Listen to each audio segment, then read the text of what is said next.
Entre 1967 et 1971, la Société des cafés Jacques Vabre et la Société J. Weigel a importé du café soluble depuis les Pays-Bas, État membre de la CEE. L'administration des douanes françaises a appliqué une taxe intérieure de consommation aux marchandises importées.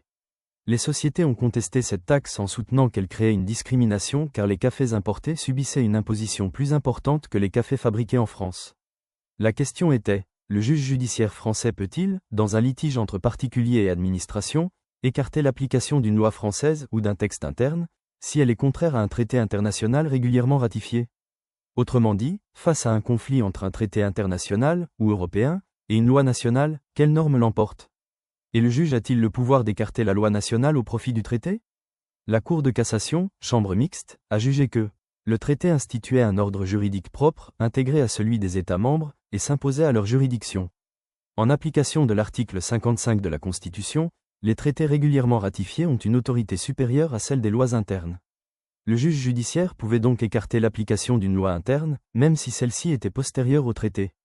Dans cette affaire, la Cour a validé le contrôle de conventionnalité opéré par la Cour d'appel et a considéré que la taxe française était incompatible avec le traité, malgré que la disposition française soit postérieure.